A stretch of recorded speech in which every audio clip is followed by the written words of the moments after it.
Hi, I'm Dr. Bhavna Sharma, an IVF specialist, and today I will talk about the topic of what is IVF. Now, IVF is the short form for in vitro fertilization.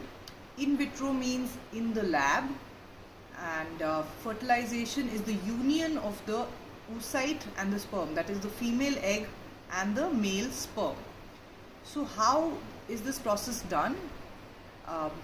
There are three phases of IVF. The first is the phase of stimulation, controlled ovarian stimulation, wherein we give the patient certain injections for about 10 to 12 days. Follicle stimulating hormone is given, with which a lot of eggs will form inside the ovary. Once these eggs are properly formed and the follicles are above 17 millimeter size, a trigger is given, which is an HCG injection that is given, and 35 hours after that, and the IVF specialist will take out the eggs from your ovary. How this is done is it's under anesthesia and using an oocyte pickup needle, which is put on a vaginal probe of the ultrasound. So under ultrasound guidance, we take out all the eggs that are formed in that cycle from inside the ovary and take them out and give them in the laboratory. This is a painless procedure and it is done under anesthesia, so you don't really feel anything, and you can go back home after about 2 hours of the procedure. Once these eggs are got in the laboratory, now the ICSI specialist will inject the male sperm. This is taken, the male partner will give the semen in the laboratory.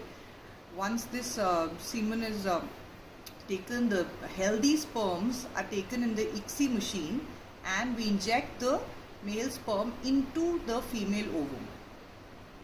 That's how the embryos are created inside the lab. IVF is where we put the sperms along with the oocytes.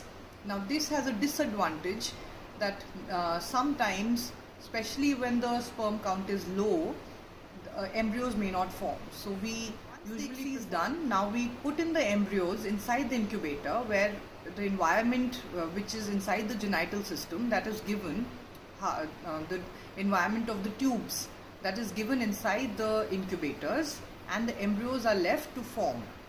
After about 3 to 5 days, we can either put in these embryos inside the womb of the woman or we can freeze them. Now these days we prefer freezing for various reasons which I will tell later. We freeze the embryos and then we do the embryo transfer after about 2 months. Now the third phase is the embryo transfer. This can be done, like I said, in the same cycle or after about 1 or 2 months of the pickup. How the embryo transfer is done? It's done under it doesn't require any anesthesia. It's a 2-minute procedure wherein we take the embryos inside an embryo transfer catheter and we put them gently inside the womb. And after that, after some rest, you can go back home, and after 15 days you can do a urine pregnancy test at home and get a beta HCG sample, which is the blood sample, in a laboratory. And once the pregnancy test is positive, the IVF medication is continued for about 2.5 to 3 months, and then we can stop all medication. The pregnancy continues like any other normal pregnancy. Thanks a lot for listening to me, and I'll be back with some more videos.